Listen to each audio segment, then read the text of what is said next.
Radhe Radhe. Hi friends, அனைவருக்கும் வணக்கம். எல்லோரும் எப்படி இருக்கீங்க ஃப்ரெண்ட்ஸ்? நல்லா இருக்கீங்களா?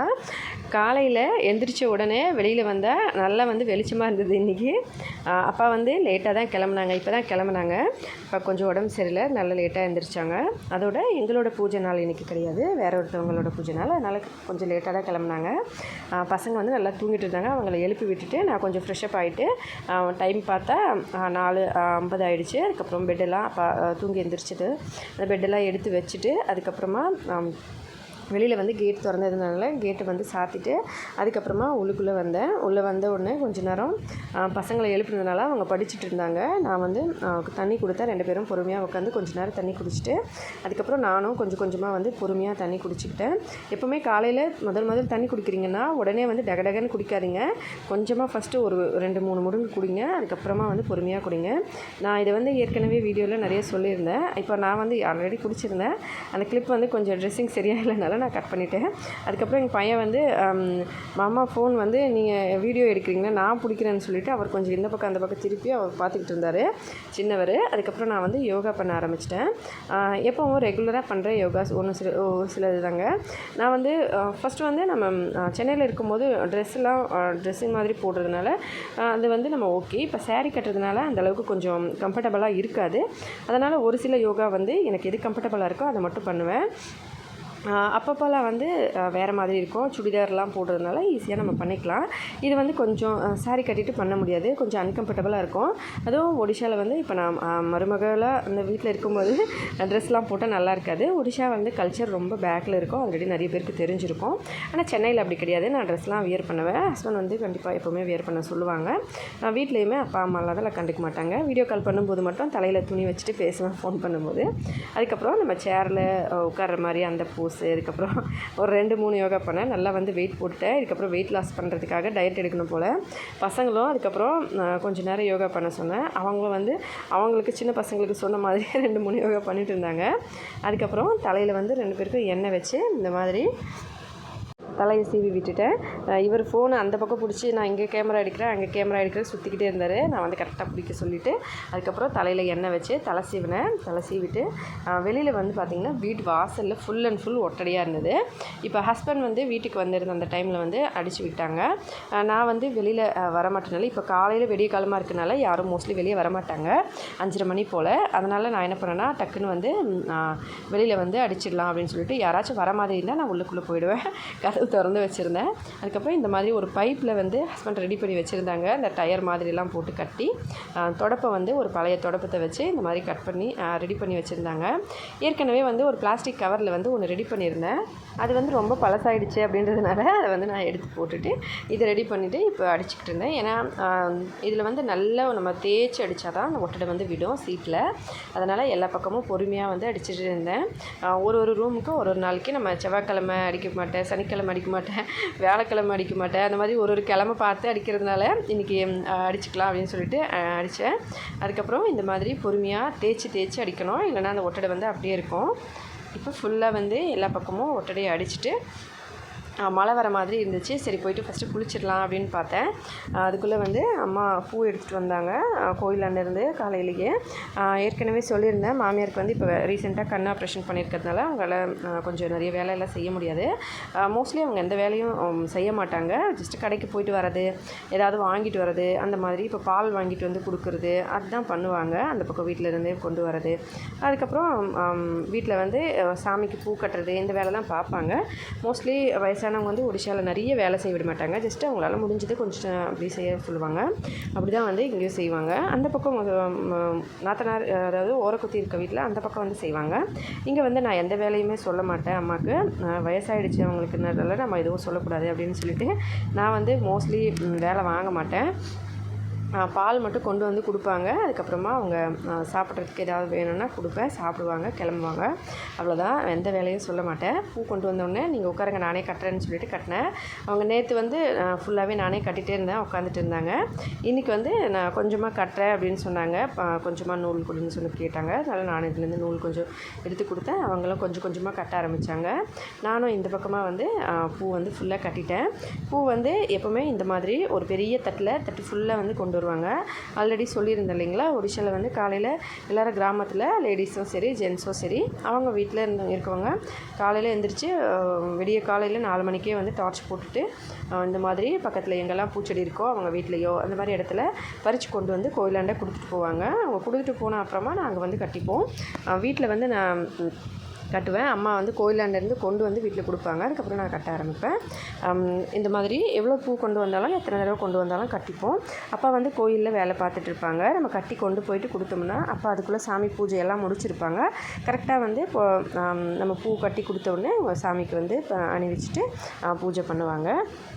எப்போவுமே இதே மாதிரி தான். எங்களோட பூஜை நாட்களாக இருந்தாலும் சரி, வேற ஒருத்தவங்களோட பூஜை நாட்களாக இருந்தாலும் சரி, அவங்க வந்து அந்தளவுக்கு கொண்டு போகிறதுக்கு வந்து பார்க்க மாட்டாங்க. நாங்கள் வந்து யார் வந்து எடுத்துகிட்டு போகிறாங்களோ வெயிட் பண்ண மாட்டோம். நாங்கள் பாட்டுக்கு கொண்டு வந்து சாமிக்கு பூ கட்டுறதுக்கு ஆரம்பிச்சிடுவோம். ஏன்னா அவங்க கட்டினாலும் சரி கட்டலைனாலும் சரி நம்ம வெயிட் பண்ணக்கூடாது, சாமிக்கு வந்து பூஜை பண்ண டைம் ஆகிடக்கூடாது அப்படின்னு சொல்லிட்டு நம்ம வந்து எடுத்துகிட்டு வந்து கட்டிப்போம். அவங்க ஒரு சிலர் வந்து வேறு ஃபேமிலியிலேருந்து பூஜை பண்ணுறாங்க. அவங்க வந்து அவ்வளோவும் மோஸ்ட்லி எடுத்துகிட்டு போக மாட்டாங்க. ஏன்னா எங்கள் மாமனார் எப்போவுமே பூஜை பண்ணுறதுனால அதோட அம்மாவும் வந்து கோயிலாண்ட போயிட்டு வந்துகிட்டே இருப்பாங்க. அப்போ வந்து அப்பாவும் அம்மாவுமே கோயிலாண்ட பூஜை பண்ணும்போது அங்கேயே இருக்கிறதுனால அவங்களே வந்து மோஸ்ட்லி கொண்டு வந்துடுவாங்க வீட்டுக்கு. நாங்களும் வந்து அப்படியே உட்காந்து கொஞ்சம் கொஞ்சமாக கட்டிடுவோம். இப்போ வந்து இன்னும் குளிக்கணும் போகணும்னு நினச்சிட்டு இருந்தேன். அதுக்குள்ளே வந்து அம்மா கொண்டு வந்தோடனே சரி ஃபஸ்ட்டு பூ கட்டிடலாம், அதுக்கப்புறமா போயிட்டு குளிச்சிக்கலாம் அப்படின்னு சொல்லிட்டு பூ கட்ட ஆரம்பிச்சிட்டேன். கொஞ்ச நேரத்துலேயே எல்லா பூவும் கட்டிட்டு குளிக்கிறதுக்கு கொஞ்சம் லேட்டாச்சு. நான் பரவாயில்ல இருந்தாலும் குளிச்சுட்டு வந்து அப்புறமா வந்து மிச்ச வேலையெல்லாம் பார்த்துக்கலாம் அப்படின்னு சொல்லிட்டு. ஏன்னா மோஸ்ட்லி வந்து நிறைய செம்பருத்தி பூ தான் கொண்டு வந்திருப்பாங்க. அதனால் ஈஸியாக வந்து கட்டிடலாம். நிறைய செம்பருத்தி பூ, அதுக்கப்புறம் வெள்ளை அலரி பூ அந்த மாதிரி தான் இருக்கும். டக்குன்னு கட்டி முடிச்சிடுவேன். இப்போ எல்லாத்தையும் கட்டி முடிச்சுட்டு நடுவில் பையன் வந்து டியூஷனுக்கு இன்னும் கிளம்பலனால கதை பேசிகிட்டு இருந்தான். ஃபோன் பிடிக்கவா, கேமரா எடுக்கவா அந்த மாதிரி சொல்லி ஒன்றும் பண்ண தேவையில்லை, நீங்கள் டியூஷன் கிளம்புங்க அப்படின்னு சொல்லிக்கிட்டே இருந்தேன். சொல்லிடுறதுக்குள்ளே அவங்களுக்கு அண்ணா தம்பிக்கு 2 பேருக்கும் ஏதாவது பிரச்சனை வந்துச்சு. 2 பேரும் வந்து அண்ணா வந்து எப்போவுமே அவரே சைக்கிளில் உட்கார வச்சு கூட்டிகிட்டு வரதுனால தம்பி வந்து நான் இன்றைக்கி வந்து உங்கள் சைக்கிளில் வருவேன் அப்படின்னு சொன்னால் பெரியவர் வந்து இல்லை நீ வந்து உன் சைக்கிளில் வா, நான் என் சைக்கிளில் வருவேன்னு சொன்னான். தம்பி வந்து இல்லை நான் உங்கள் கூட தான் வருவேன்னு சொன்னோன்னே, ஏன் எல்லா இடத்துலையும் கடைக்கு போகிறது, ஊர் சுற்ற போகிறது, எல்லா டைம்லேயும் வந்து சைக்கிள் எடுத்துகிட்டு போயிட்டு வர, டியூஷனுக்கு போகும்போது மட்டும் என் கூட தான் வரணுமா அப்படின்னு சொல்லிட்டு 2 பேருக்கும் வாக்குவாதம் ஆகிடுச்சு. அவங்க வாக்குவாதமாகி அங்கே சண்டை போட்டுக்கிட்டு இருந்தாங்க. நான் வந்து பூ கட்டிகிட்டே இருந்தேன். அம்மா அங்கே உட்காந்துட்டு இருந்தாங்க. பசங்களையும் சண்டை போடாதுன்னு சொல்லிட்டு இருந்தாங்க. நான் வந்து மோஸ்ட்லி குழந்தைங்கள ஒரு சில டைமில் பயம் காட்டுவேன். என்னென்னா அடிச்சிடுவேன்னு சொல்லிட்டு அவங்களும் பயப்படுவாங்க. நம்ம வந்து குழந்தைங்கள எப்போவுமே பாசமாகவே பார்த்துக்கிட்டு இருந்தால் ஆகாதுங்க.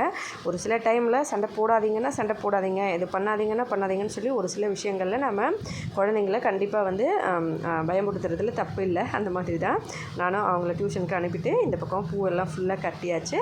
அம்மா கிட்டே கொடுத்துட்டு இது வந்து வீட்டுக்கு சாமிக்கு பூஜை பண்ணுறதுக்கு இந்த பூ அம்மா வந்து கொஞ்சமாக கட்டினாங்க. அதுக்கப்புறம் அம்மா கிட்டே கொடுத்து விட்டுட்டு வீட்டுக்கு பின்னாடி வந்து இத்தனை நாளாக மழையாக இருந்ததுனால குப்பையை வந்து இங்கேயே வந்து சேர்த்துட்டேன். அந்த பக்கம் சேர்க்க முடியல. வெளியில் போயிட்டு எனக்கு பாருங்கள் மேலையெல்லாம் கூட பாசம் பிடிச்சிருச்சு. மழைக்காலம் நின்று அப்புறமா தான் ப்ளீச்சிங் பவுடர் வாங்கிட்டு வந்து இங்கெல்லாம் போட முடியும். இப்போ வந்து போட்டோம்னா மறுபடியும் மழை வந்து மறுபடியும் அப்படி தான் இருக்கும். அதனால் தொடப்பத்தை வச்சு நல்லா இந்த பக்கம் கொஞ்சம் இந்த மாதிரி நல்லா அழுத்தி பெருக்கி இந்த குப்பையெல்லாம் அங்கே சேர்த்தேன்.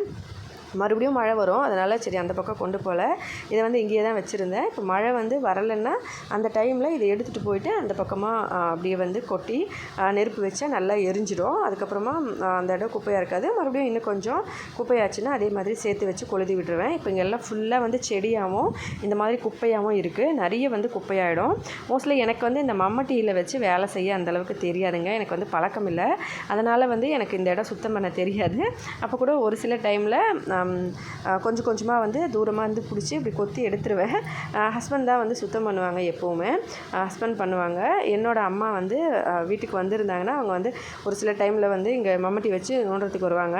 ஹஸ்பண்ட் வந்து திட்டுவார், நீங்கள்லாம் எந்த வேலையும் செய்யக்கூடாது, கம்முன்னு உட்காருங்க அப்படின்னு சொல்லிட்டு திட்டுவார். ஏன்னா இங்கே வந்து மோஸ்ட்லி வயசானவங்கள வேலை செய்ய விட மாட்டாங்க எங்கள் வீட்டில் பொறுத்த வரைக்கும். வெளியில் யார் வீட்டிலன்னு தெரியல, எங்கள் வீட்டில் எங்கள் மாமியாரும் சரி மாமனாரும் சரி மோஸ்ட்லி எந்த வேலையும் செய்கிறதுக்கு அலோவ் பண்ண மாட்டாங்க. அப்பா வந்து வீட்டில் வந்து கோயில் வேலை செய்கிறாங்க. அவங்க எப்போவுமே பிஸியாக தான் இருப்பாங்க.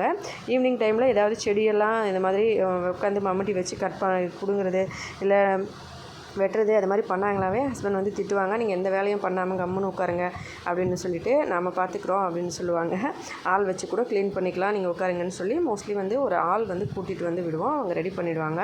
ஒரு நாளைக்கு 300 ரூபா வாங்குவாங்க, ப்ளஸ் சாப்பாடு சேர்த்து வந்து கொடுக்கணும். க்ளீன் பண்ணிவிடுவாங்க ஃபுல்லாகவே வீட்டு பின்னாடி. இப்போ மழையாக தான் இருக்குது, நம்ம மறுபடியும் வந்து க்ளீன் பண்ணால் மறுபடியும் அதே மாதிரி வந்துக்கிட்டே தான் இருக்கும். அதனால் வந்து பண்ணலை. இப்போ குளிச்சுட்டு வந்து சாமி வேலையெல்லாம் முடிச்சுட்டு பூஜை பண்ணிவிட்டு அதுக்கப்புறம் பகவத்கீதையெல்லாம் படிச்சுட்டு பசங்க வந்து இன்றைக்கி மேகி சாப்பிட்ணுன்னு சொன்னாங்க. அதனால் வந்து இதை அப்படியே கட் பண்ணி ஒன்று ஒன்றா வந்து நான் எடுத்து ஃபஸ்ட்டு டேரெக்டாக நார்மலாக நம்ம எப்போவும் அந்த அட்வர்டைஸில் காமிப்பாங்க இல்லைங்களா, சுடுதண்ணி கொதிக்க வச்சு அதுக்குள்ளே போட்டு அந்த மசாலா போட்டு இறக்கணும்னு சொல்லி அந்த மெத்தடில் தான் இன்றைக்கி நான் பண்ணுறேன்.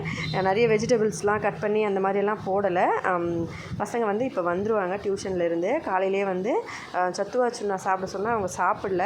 அப்படியே வந்து கொஞ்சமாக வந்து பிஸ்கெட் மட்டும் 2-3 வந்து பிடிச்சிட்டு சாப்பிட்டாங்க. காலையில் வெறும் வயிற்றில் பிஸ்கெட் சாப்பிடக்கூடாதுன்னு சொன்னேன். அவங்க வந்து 2 பேரும் வாக்குவாதத்துலேயே டக்குன்னு கிளம்பிட்டாங்க. சரி நானும் எதுவும் சொல்லலை, காலையில் அடிக்க வேண்டாம்னு சொல்லி. பசங்களையும் மோஸ்ட்லி அடிக்க மாட்டேன், திட்டுவேன், பயம் காட்டுவேன், அவ்வளோதான். சரி அவங்க பசியாக வருவாங்களே, அதனால் சீக்கிரமாக ரெடி பண்ணிடலான்னு சொல்லிவிட்டு மேகி எடுத்து வச்சு இந்த மாதிரி தான் தண்ணி வந்து ஒரு கொதி வந்தவுடனே அதுக்குள்ளே போட்டுட்டு இப்படி வந்து டிப் பண்ணிவிட்டு நான் கொஞ்சம் நேரம் வேக வச்சு அதுக்கப்புறமா வந்து மசாலா தூளை ஆட் பண்ணிக்கலாம் அப்படின்னு சொல்லிட்டு மசாலா தூளையும் இந்த மாதிரி கட் பண்ணி எல்லாத்தையும் ஒன்றா எடுத்து வச்சுக்கிட்டேன். மசாலா வந்து அதில் எவ்வளோ இருந்ததோ அதே அளவுக்கு, ப்ளஸ் வந்து நான் வீட்டில் ஒரு மசாலா ரெடி பண்ணி வச்சுருக்கேன், மேகி மசாலா மாதிரி. ஆனால் அந்த மாதிரி இல்லை, டேஸ்ட் வந்து கொஞ்சம் வேறு மாதிரி இருக்கும். அது வந்து நான் எப்போவுமே வீட்டில் ஒரு சில டைமில் ரெடி பண்ணி வைப்பேன். இப்போ ரீசெண்ட் டைமில் காலி ஆகிடுச்சு. நெக்ஸ்ட் வந்து நான் அப்லோட் பண்ணுறேன் சீக்கிரமாக. வீட்டில் வந்து ரெடி பண்ணுவேன். இதே மாதிரி ஒரு விலாகில் நம்ம பார்க்கலாம் அந்த பவுடர் எப்படி செய்யுதுன்னு. இப்போ நான் எல்லாத்தையும் கட் பண்ணி எடுத்து வச்சுட்டேன். இதோட கூடவே அந்த மசாலாவையும் ஒரு ஸ்பூன் சேர்த்துக்கிட்டேன். ஏன்னா நம்ம வந்து கொஞ்சம் தண்ணி வந்து எக்ஸ்ட்ராவாக வச்சு இதில் செய்ய போகிறேன். அதனால் வந்து நான் அந்த மசாலாவை ஒரு 1/2 ஸ்பூன் போல் சேர்த்துக்கிட்டேன். இப்போ எல்லா மசாலாவையும் கட் பண்ணி எடுத்து வச்சுட்டு ஆகும்போது அதில் போட்டுட்டேன். நல்லா கொதித்து இந்த மாதிரி கொஞ்சம் எக்ஸ்ட்ராவாக தண்ணி எதுக்காக வச்சேன்னு இப்போ சொல்கிறேன். இப்போ இந்த மாதிரி கன்சிஸ்டன்சி இருக்கும்போதே நல்லா வேக வச்சு அடுப்பை ஆஃப் பண்ணி இறக்கிட்டேங்க. இங்கே வந்து வீட்டு பக்கத்தில் இந்த மாதிரி சின்ன சின்ன பேக்கெட்ஸ் தான் கிடைக்கும். பெரிய பேக்கெட் வந்து இங்கே பக்கத்தில் கிடைக்காது, கொஞ்சம் பஜார் போய் வாங்கணும். பசங்க வந்து இங்கே பக்கத்துலேயே வாங்கிட்டு வந்ததுனால நான் வந்து அப்படியே இதையே செஞ்சுட்டேன். அதிகமாக வாங்கினோம்னா நம்ம ஸ்டோர் பண்ணி வைக்க நான் வந்து வீட்லேயே ஒரு சில டைமில் சப்பாத்தி மாவு வச்சு செஞ்சுப்பேன். ஒரு சில டைமில் தான் கடையில் வாங்குவேன். அதே மாதிரி தான் இப்போ செஞ்சுட்டு கொஞ்சம் இந்த மாதிரி தண்ணி இருக்கும்போது அடுப்பை ஆஃப் பண்ணி இப்போ வந்து பார்த்திங்கன்னா இப்படி எவ்வளோ வந்து சாப்பிட்றதுக்கு வேணுமோ அந்த அளவுக்கு கொஞ்சம் கொஞ்சம் எல்லாத்துலேயும் வந்து பரிமாறிக்கிட்டேன். பசங்களுக்கும் 2 பேருக்கு கொடுத்துட்டு எங்கள் நாத்தனாரோட பையன் வந்து எங்கள் வீட்டில் தான் இருக்கான். அந்த பக்கம் வீட்டில் ஓரக்குத்தி வந்து சாப்பிட கொடுப்பாங்க. நான் இந்த பக்கம் வந்தால் நானும் சாப்பிட என்ன இருக்கோ அதை கொடுத்துருவேன். இப்போ வந்து மேகி செஞ்சுருக்கிறதுனால சரி இதையே கொடுக்கலான்னு சொல்லிட்டு பையன்கிட்ட போட்டு கொடுத்தேன். இங்கே வந்து சாப்பிட சொன்னால் சாப்பிட மாட்டான், எப்போ பார்த்தாலும் ஃபோனு பார்த்துக்கிட்டு இருப்பான். சரி அங்கேயே போய் கொடுத்துட்டு வான்னு சொன்னேன். சூடாக இருக்குன்னு சொன்னான் பெரியவன். நல்லா தொட்டு பாருப்பா, சுத்தமாக சூடு இல்லைன்னு சொன்னால் அப்புறமா சரின்னு சொல்லி சிரிச்சுக்கிட்டே எடுத்துகிட்டு போயிட்டு அவன்கிட்ட கொடுத்துட்டு சாப்பிடுங்கன்னு சொன்னால் அவன் கட்டில் மேலேயே உட்காந்து இங்கேயே வெயின்னு சொன்னான். அங்கேயே வச்சுட்டு வந்துட்டான். அவன் பாட்டுக்கு அங்கே சாப்பிட்டுட்டு இருந்தான். பசங்களை நான் இங்கே சாப்பிட கொடுத்துட்டு பசங்களுக்கு வந்து மேகியோட இந்த மாதிரி கொஞ்சமாக பொரி வந்து போட்டு சாப்பிட கொடுத்தேன். நான் வந்து இந்த மாதிரி நிறைய டைம் வந்து பொரி நம்ம மேகியில் போட்டு சாப்பிட்டோம்னா நல்லா இருக்குன்றதுனால அடிக்கடி வந்து ஆட் பண்ணுவேன். இதனால தான் கொஞ்சம் வந்து தண்ணி மாதிரி ரெடி பண்ணுறது. நம்ம பொரி போட்டோம்னா கொஞ்சம் வந்து நமக்கு தண்ணி எக்ஸ்ட்ரா இருந்தால் தானே கரெக்டாக இருக்கும். இல்லைனா ரொம்ப வந்து ட்ரையாக இருந்ததுன்னா அதில் பொரி போட்டால் ஆட் ஆகாது. அதனால கொஞ்சம் தண்ணி மாதிரி வச்சு போட்ட உடனே வந்து நம்ம சாப்பிட ஆரம்பிச்சிடணும். அப்போ தான் அந்த முறுமுறுப்பு தன்மை அப்படியே இருக்கும். நான் வந்து ஜஸ்ட்டு அந்த சூப் மாதிரி இருக்கும் அதில் வந்து பொரி போட்டு ஆட் பண்ணி இந்த மாதிரி பசங்களுக்கு வந்து கொடுத்தேன். அதுக்கப்புறம் நானும் வந்து சாப்பிட்டேன். 2 பேரும் வந்து சாப்பிட்டுட்டு பொரியில் நல்லா கொஞ்சம் கொஞ்சமாக பொரி போட்டு சாப்பிட ஆரம்பித்தாங்க. நானும் சாப்பிட்டுட்டு எடுத்து வச்சு பாத்திரம்லாம் கழுவி எல்லா வேலையும் முடிச்சுட்டு ஃப்ரெஷ்ஷப் ஆயாச்சு. பசங்களையும் ஸ்கூலுக்கு ரெடி பண்ணி ஸ்கூலுக்கு அனுப்பிட்டு அதுக்கப்புறம் இந்த மேகி வந்து சரி ஒரு ஃபோட்டோ வந்து தம்ப்நெயிலுக்கு எடுக்கிறதுக்காக ஒரு ஃபோட்டோ எடுக்கலாம் அப்படின்னு சொல்லிட்டு ஜஸ்ட்டு வந்து எடுத்து பிடிச்சி பார்த்து வீடியோ எடுக்கும்போது ஒரு ஃபோட்டோ எடுத்துகிட்டு இருந்தேன். சாப்பிட்றதுக்கு முன்னாடியே எடுத்துட்டேன். அதுக்கப்புறமா தான் வந்து வீடியோ வந்து எடுத்து அதுக்கப்புறமா பாத்திரம்லாம் கழுவி எல்லா வேலையும் முடிச்சுட்டு வந்தேன். பசங்க சாப்பிட்டுட்டு இருக்கும்போது இது வந்து ஒரு சின்ன சின்ன வீடியோவாக எடுத்து கிளிக் பண்ணிவிட்டு வச்சுட்டு அதுக்கப்புறம் போய் எல்லா வேலையும் முடித்து பசங்களை டியூஷனுக்கு அனுப்பிட்டு குளிக்க வச்சு பாத்திரம்லாம் கழுவிட்டு எல்லா வேலையும் முடிச்சுட்டு இப்போ மதியத்துக்கு சமைக்கிறதுக்கு ரெடி ஆகிட்டேன். அப்பா வந்து கோயிலேருந்து இப்போ தான் வந்தாங்கங்க. 10:50 ஆயிடுச்சு டைமு. இன்றைக்கி இது வந்து பித்தளையில் இந்த பக்கெட்டும் இந்த சொம்பும் வந்து நல்லா கொஞ்சம் கரையாயிடுச்சு. இதை க்ளீன் பண்ணுற இந்த பவுடர் வந்து காலி ஆகிடுச்சு. நான் வீட்டிலையே ரெடி பண்ணி வச்சுருப்பேன். அது வந்து இப்போ காலி ஆகிடுச்சு. அதை வந்து சீக்கிரமாக விலாகில் நம்ம ரெடி பண்ணிவிட்டு இது எப்படி சுத்தம் பண்ணுறதுன்னு சொல்லி காமிக்கிறேன். இங்கே வந்து அடுப்பு மேலே பால் இப்போ தான் அம்மா கொண்டு வந்தாங்க. அவங்களுக்கு பால் வந்து கொண்டு வந்து கொடுத்த உடனே அடுப்பு மேலே ஒரு பக்கம் வச்சுட்டு நான் வந்து பப்பாளி காய் பறிக்கலான்னு சொல்லிட்டு வந்தேன். வீட்டு பின்னாடியே பப்பாளி காய் மரம் இருக்கும். நிறைய வீடியோஸில் பார்த்துருப்பீங்க. இங்கேயே வந்து வீட்டு எதிரிலேயே இருக்கும். ஒரு 2 காய் மட்டும் சின்னதாக எடுத்துகிட்டு வந்தேன். கொஞ்சம் பார்த்து பறிக்கணும். கண்ணில் வந்து பால் ஏதாவது பற்றாமல். அதுக்கப்புறம் நான் பறிச்சுட்டு இந்த மாதிரி 2 காயாக ஒன்றா வந்துருச்சு. சரி, ஒரு காயை சமைச்சிக்கலாம், இன்னொரு காயை வச்சுக்கலாம், யாராச்சும் கேட்டால் கொடுத்துடலான்னு சொல்லிட்டு 2ஆக கொண்டு வந்தேன். இப்போ வந்து இது 1 வச்சுட்டு நம்ம பப்பாளி காய் வந்து பறித்து உடனே என்ன பண்ணணும்னா ஃபஸ்ட்டு நல்லா கழுவிக்கணும். அப்போ தான் வந்து சமையலுக்கு யூஸ் பண்ணுறது கரெக்டாக இருக்கும். அதை கழுவி நான் கொண்டு வந்துட்டேன். இந்த பக்கம் பால் நல்லா காஞ்சிருச்சு. இந்த பக்கம் ஒலை காஞ்ச உடனே அரிசியை போட்டு இதை வந்து மூடி வச்சு சாதம் இந்த பக்கம் ரெடி பண்ண ஆரம்பிச்சிட்டேன். இப்போ பப்பாளி காயை எப்படி கட் பண்ணி சமைக்கணும்னு சொல்லி பார்க்கலாங்க. நான் வந்து வீடியோவை ஸ்பீட் பண்ணிக்கிறேன். இந்த மாதிரி ஃபஸ்ட்டு காயோட அந்த மேல் பகுதியை கட் பண்ணி, அதுக்கப்புறம் இந்த மாதிரி நடுவில் கட் பண்ணி, அதுக்கப்புறம் இப்படி வச்சு கட் பண்ணிக்கணும். அதுக்கப்புறம் தோல் வந்து நல்லா சீவணும். தோல் வந்து எக்ஸ்ட்ராவாக நம்ம ரிமூவ் பண்ணணுங்க. ரொம்ப வந்து மெல்லிஸாக எடுக்கக்கூடாது. இப்போ நம்ம வந்து உருளைக்கிழங்குலலாம் தோல் எடுக்கிற மாதிரி ரொம்ப மெல்லிஸாக எடுப்போம் இல்லைங்களா, அந்த மாதிரிலாம் இல்லை. நம்ம வந்து நல்லா இந்த மாதிரி எக்ஸ்ட்ராவாக எடுக்கணும். அந்த பச்சை கலர் வந்து சுத்தமாக வந்து நம்ம அந்த காயில் இருக்கவே கூடாது. அப்படி தான் வந்து நம்ம ரெடி பண்ணணும். இன்றைக்கி வந்து தாய்ப்பால் நல்லா சுரக்கிறதுக்கான ஒரு சூப்பரான ரெசிபி தாங்க பண்ண போகிறோம் இந்த பப்பாளி காயை வச்சு. நீங்கள் தாய்ப்பால் சுரக்கிறதுக்காக மட்டுமே இல்லாமல் இது ஒரு ஹெல்தியான ஃபுட்டு. வீட்டில் பப்பாளி காய் கிடச்சா நீங்கள் கண்டிப்பாக வந்து ட்ரை பண்ணி பாருங்கள்.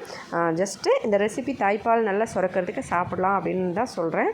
மற்றபடி நான் வீட்லேயும் இன்றைக்கி சமைச்சிருக்கேன். உடம்புக்கு நல்லது, நல்ல ஒரு ஹெல்த் பெனிஃபிட் நமக்கு கிடைக்கும். அதனால் வந்து நான் வீட்லேயும் சமைக்கிறேன். இன்றைக்கி குழம்பு மாதிரி ஒரு டிஷ்ஷு மாதிரி ரெடி பண்ணுற சாதத்துக்கு. இது வந்து நிறைய தண்ணி வச்சுருக்கேன், ஒரு குண்டா ஃபுல்லாக. அதில் வந்து இந்த மாதிரி சின்ன சின்ன சைஸில் கட் பண்ணிக்கிறேன். இதுக்குள்ளே இருக்கிற அந்த விதைகளை வந்து நம்ம இப்படி ரிமூவ் பண்ணிக்கணுங்க. அப்போ தான் வந்து அந்த சின்ன சின்ன விதைகள் எல்லாம் வெளியில் வரும். இப்படி நல்லா வந்து இப்படி சுரண்டன மாதிரி சுரண்டோம்னா அதுக்குள்ளேருந்து அந்த விதையெல்லாம் வந்துடும். லைட்டாக கருப்பு கலர் விதை மாதிரி இருந்தாலுமே பரவாயில்ல. ஆனால் மஞ்சள் கலரில் பப்பாளிக்காய் ஆகியிருக்கக்கூடாது, குழம்பு செய்கிறதுக்கு நல்லா இருக்காது. அதனால் நீங்கள் வந்து ஓரளவுக்கு அந்த காய் வந்து பச்சையாக இருக்கணும். அதாவது வெள்ளை கலர், உள்ளுக்குள்ளே ஃபுல்லாக வெள்ளையாக இருக்கணும். விதைகள் கருப்பாக இருந்தால் பரவாயில்ல. அதுக்காக ரொம்ப பிஞ்சாக அறுத்துக்காதீங்க. ஓரளவுக்கு வந்து காய் வந்து நல்லா இருக்கணும். அந்த அளவுக்கு பார்த்து எடுத்துக்கோங்க. இப்படி தோல் வந்து நிறைய ரிமூவ் பண்ணி இந்த மாதிரி இருக்கிற பச்சையெல்லாம் ரிமூவ் பண்ணிவிட்டு நல்லா வந்து சைஸாக கட் பண்ணி இது எடுத்துக்கலாம். நான் நல்லா கட் பண்ணி இது எல்லாத்தையும் கொண்டு வந்துடுறேன். இதே மெத்தடில் எல்லாத்தையும் கட் பண்ணிக்கணும். அதுக்கப்புறம் இந்த பக்கம் இருக்குது இல்லைங்களா, நமக்கு அந்த காய் வந்து நம்ம எந்த இடத்துல அறுத்தோமோ, அதாவது காம்பு இருந்த பகுதி இருக்குது இல்லைங்களா, அந்த பகுதியை மட்டும் கட் பண்ணும்போது கொஞ்சம் நான் இப்படி சொல்கிற மாதிரி பாருங்கள். இந்த கட் பண்ண அந்த பகுதியில் இப்படி அந்த நீளமாக இருக்குது இல்லைங்களா, அதை வந்து உள்ளுக்குள்ளே, அதாவது அந்த உள்ளுக்குள்ளே இருக்கிற அந்த பகுதியை இப்படி ரிமூவ் பண்ணிக்கணும் கொஞ்சம். அதுக்கப்புறமா கட் பண்ணணும். இப்படி வந்து கட் பண்ணிங்கன்னா அது அப்படியே கட் பண்ணலாம். ஆனால் அது கொஞ்சம் டேஸ்ட் வந்து கொஞ்சம் டிஃப்ரெண்ட் ஆகிடும். அதனால் வந்து அந்த தோலை ரிமூவ் பண்ண அப்புறமா இந்த காயில் இப்போ இன்னொரு முறை காமிக்கிற பாருங்கள். உள்ளுக்குள்ளே அந்த பகுதி இப்படி இருக்குது இல்லைங்களா, அந்த பக்கம் அந்த மாதிரி அதை வந்து கட் பண்ணிவிட்டு கொட்டையெல்லாம் வந்து ரிமூவ் பண்ணிக்க வேண்டியதான். இப்போ குட்டி குட்டியாக கட் பண்ணி நல்லா கழுவணுங்க. ஒரு 4-5 தடவை போல் நல்லா கழுவிக்கணும். அப்போ தான் வந்து கொஞ்சமாக தண்ணி வச்சு கழுவுறீங்கன்னா 4-5 தடவை, இதே வந்து அதிகமாக தண்ணி வச்சு கழுவுறீங்கன்னா பெரிய பாத்திரத்தில் வச்சு நல்லா வந்து ஒரே தடவையாக கூட நம்ம கழுவிக்கலாம். எல்லாத்தையும் கழுவி இப்போ எப்படி சமைக்கிறதுன்னு சொல்லி பார்க்கலாம். நல்லா வந்து கழுவிட்டேன். ஃபுல்லாக கழுவிட்டு இந்த மாதிரி சின்னதாக லைட்டாக பச்சையாக இருந்தால் கூட அதை எடுத்து வச்சு நான் கட் பண்ணிவிட்டு மறுபடியும் வந்து ஆட் பண்ணிக்கிட்டேன்.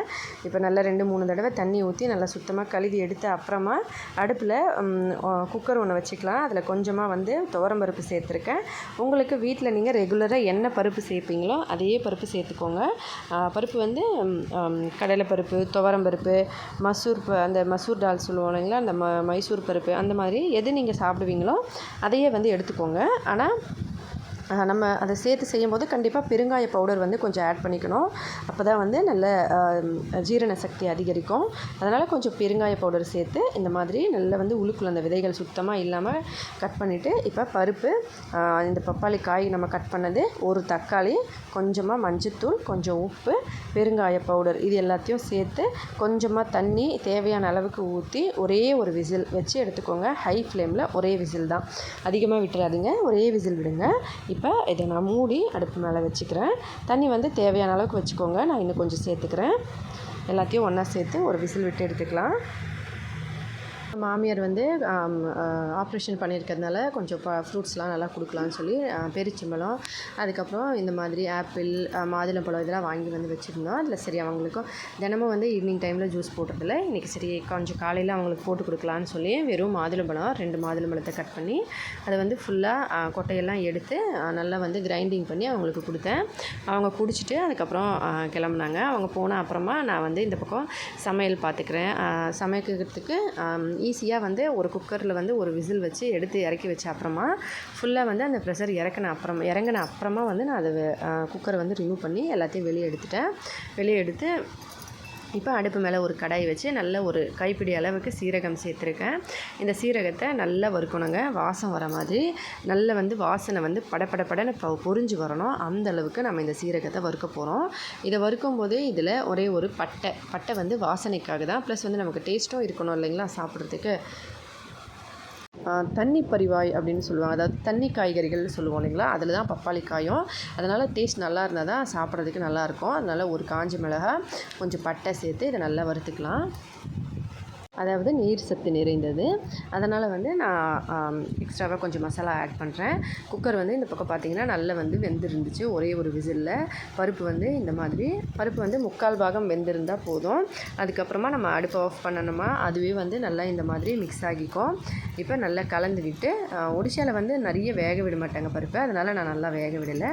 உங்களுக்கு வேணால் நீங்கள் நல்லா வேக வச்சுக்கலாம். இப்போ கடுகு, சீரகம், காஞ்ச மிளகாய், வெந்தயம் இதெல்லாம் போட்டு, காஞ்ச மிளகாய் ஒன்று போட்டு நல்லா படப்படன்னு பொரிஞ்ச உடனே அதில் பூண்டு ஒரு 4 பல் நல்லா தட்டி போட்டுட்டேன். இங்கே இந்த மசாலா வந்து நம்ம ஆறின பிறகு நல்லா அரைச்சி வச்சுருக்கோம். அதை சீரகமும் காஞ்ச மிளகாவும் பட்டையும் அதை வந்து ஒரு ஸ்பூன் ஃபுல்லாக இதில் ஆட் பண்ணுறேன். தாளிப்பு போட்டு இந்த மாதிரி ஒரு கலக்கி சூப்பராக செம்ம வாசனையாக கமகமன்னு ரெடி ஆகிடுச்சு. கொத்தமல்லி தழை இருந்தால் சேர்த்துக்கோங்க. இப்போ வந்து என்கிட்ட கொத்தமல்லி தழை வீட்டில் இல்லை, அதனால் நான் சேர்க்கலை. இப்போ பருப்பு வந்து இந்த மாதிரி முழுசாக வெந்திருக்கும். ஆனால் நல்லா வந்து கடைஞ்ச மாதிரி இருக்கக்கூடாது. இப்படி இருந்தால் சாப்பிட்றதுக்கு நல்லாயிருக்கும். ஒரு வேளை உங்களுக்கு கடைஞ்ச மாதிரி இருந்தால் பிடிக்கும்னா நீங்கள் கடைஞ்சி ஆட் பண்ணலாம். ஆனால் இந்த ரெசிபி இப்படி தான் செய்வாங்க. காலையில் ஜூஸ் போட்டு கொடுத்த மாதிரியே மறுபடியும் வந்து இன்னொரு தடவை ஜூஸ் போட்டேன். மதியம் வந்து சாப்பிட்றதுக்கு ரெடி பண்ணி எல்லாம் எடுத்து வச்சு அப்புறமா இன்னும் கொஞ்சம் ஜூஸ் போட்டு எடுத்து வச்சுட்டா பசங்களுக்கும் அப்பாவுக்கும் ஈவினிங் கொடுக்குறதுக்கு கரெக்டாக இருக்கும். அதனால் வந்து இப்போ இன்னும் கொஞ்சமும் ரெடி பண்ணி ஆப்பிள் கொஞ்சம், மாதுளம்பழம் இதெல்லாம் போட்டு பண்ண ஆரம்பிச்சிட்டேன். சாப்பாடு போட்டுட்டு உட்காந்துட்டேன் சாப்பிட்றதுக்கு. இது வந்து இந்த கமலான்னு சொல்லுவோம் இல்லைங்களா, அது காயாக இங்கே கோயில் பக்கத்தில் ஒரு செடி இருக்கும். அதுலேருந்து பசங்கள்லாம் நிறைய பறிச்சுட்டு வருவாங்க. அதில் ஒரு காய் கொண்டு வந்திருந்தாங்க. அதை பாதி கட் பண்ணி கொஞ்சமாக உப்பு, பச்சை மிளகாய் வந்து சேர்க்கலை. இந்த மிளகாவே வந்து தாளிப்பில் போட்டிருந்ததுனால இதுலேருந்து கொஞ்சமாக காரத்துக்கு லைட்டாக இந்த மாதிரி எடுத்துக்கிட்டு இதை நல்லா மிக்ஸ் பண்ணி இதில் உப்பும் இந்த கமலாவோட அந்த சாறுவும் கொஞ்சமாக கடுகெண்ணெய் சேர்த்தா வாசனையாக இருக்கும். நான் சேர்க்கலை. சாதம் கொண்டு வந்துட்டேன். சாதத்தோட இந்த குழம்பு நம்ம ரெடி பண்ணது, அதுக்கப்புறம் வெள்ளரிக்காய், கொஞ்சமாக ஊறுகாய் இதெல்லாம் வச்சு சாப்பிட ஆரம்பிச்சிட்டேன். நல்லா வந்து சாப்பிட்டு உடம்பு ஆல்ரெடி வந்து நல்லா வெயிட் போட்டுட்டேன். இதுக்கு மேலே கண்டிப்பாக டயட் எடுக்கணும். அதனால் வந்து சரி சாப்பிட்டுடலாம் அப்படின்னு சொல்லிட்டு நான் வந்து ஃபுல் அண்ட் ஃபுல் கட்டுன்னு கட்டிட்டேன். சாப்பாடும் நல்லா இருந்தது. குழம்புமே வந்து நல்ல வாசனையாக கமகமன்னு செம்ம டேஸ்டியாக இருந்தது. உங்களுக்கு வேணும்னா தாளிப்பில் வெங்காயம், தக்காளி இதெல்லாம் போட்டு கூட தாளிச்சிக்கலாம். மசாலா ஐட்டம் வேணும்னா கூட நீங்கள் மிளகாத்தூள், மஞ்சத்தூள், தனியாத்தூள், சீரகத்தூள் இதெல்லாம் கூட எண்ணெயில் வறுத்து அதுக்கப்புறமா கூட தாளித்து வந்து போட்டு செய்யலாம். நம்ம வந்து தாய்ப்பால் கொடுக்குற மாதிரி இருந்தால் இந்த மாதிரி அப்படியே செய்யுங்க. ஒருவேளை நீங்கள் அந்த மாதிரி இல்லை, நார்மலாகவே ஹெல்த்தியாகவே ஒரு ஃபுட்டாக செய்யணும் அப்படின்னு நினச்சிங்கன்னா நீங்கள் வந்து அந்த மசாலாலாம் ஆட் பண்ணி செய்யலாம். ஏன்னா அப்போ தான் வந்து டேஸ்ட் வந்து இன்னும் கொஞ்சம் நல்ல மசாலா மாதிரி இருக்கும் அப்படின்னு பிடிக்கிறவங்க அந்த மாதிரி சாப்பிட்லாம். இப்போ நான் வந்து கொஞ்சமாக சாப்பாடு வந்து சாப்பிட ஆரம்பிச்சிட்டேன். பசங்க வந்து ஸ்கூல்லையே சாப்பிட்டுட்டு வந்துட்டாங்க. இப்போ நான் வந்து இதோட வச்சு சாப்பிடும்போது அந்த வாசனை, கமலாவோட வாசனை அவ்வளோ சூப்பராக இருந்தது. இப்போ ஃபுல் அண்ட் ஃபுல் நல்லா சாப்பிட்டு முடித்து அதுக்கப்புறமா நான் எல்லாம் பாத்திரம்லாம் கழுவி எல்லாத்தையும் எடுத்து வச்சுட்டு வந்துடுறேன். ஹஸ்பண்ட் வந்து ஃபோன் பண்ணாங்க. அவங்கக்கிட்ட பேசிகிட்டே வந்து சாப்பிட்டுட்டு இருந்தேன். சாப்பிட்டு முடிச்சுட்டு அதுக்கப்புறமா உட்காந்துட்டு பாத்திரம்லாம் கழுவிட்டு வந்தேன். அதுலேருந்து டயட் பண்ணலான்னு இருக்கேன். ஆல்ரெடி நல்லா வெயிட் போட்டுட்டேன். ஃபஸ்ட்டு வந்து மேரேஜுக்கு முன்னாடி 46 போல் இருந்தேன். அதுக்கப்புறமா வந்து குழந்தைங்க பிறந்த அப்புறமா சரி நம்ம நல்லா சாப்பிட்டு ஆகணும், குழந்தைங்களுக்கு பால் கொடுக்கணும், அதனால் வந்து நல்லா சாப்பிடுவேன். வெயிட் வந்து 2 குழந்தைங்க பால்லாம் குடித்து கொஞ்சம் 2-3 வயசு அந்த மாதிரி வர டைமில் 55 போல் இருந்தேன். அதுக்கப்புறமா வந்து கொஞ்சம் இங்கே ஊரில் ஒடிசாவில் வந்து அந்த வீட்டில் இருக்கும்போது நல்லா வந்து நம்ம எல்லோரும் என்ன சாப்பிட்றாங்களோ அதெல்லாம் நம்மளும் சாப்பிட முடியும். நான் வந்து டயட் எடுக்கிறேன்னு சொல்ல முடியாது. ஃபேமிலிக்குள்ளே நம்ம வந்து வித்தியாசமாக சாப்பிட்டா அப்புறம் அவங்க வந்து நல்லா இருக்காது. ஒரு சில பிரச்சனைகள் வர சான்சஸ் இருக்குது. அதனால் நானும் வந்து அவங்க என்ன சாப்பிட்றாங்களோ அதையே சாப்பிட்டுப்பேன். சாதம், கஞ்சி சாதம், சப்பாத்தி, பரோட்டா, அதுக்கப்புறம் சாதம் வந்து நல்லா மத்தியான டைமில் சாப்பிட்ணும், கஞ்சி சாதம் சாப்பிட்ணும். அப்புறம் சாப்பிட்லன்னா ஏதாவது சொல்லுவாங்க அப்படின்னு சொல்லிட்டு நல்லா சாப்பிடுவேன். இப்போ வந்து 65 கிட்டத்தட்ட இருந்தேன். ரீசெண்ட் டைமில் ஒரு 4 மந்த்ஸ்க்கு முன்னாடி இப்போ செக் பண்ணால் 63 ஆகிடுச்சு.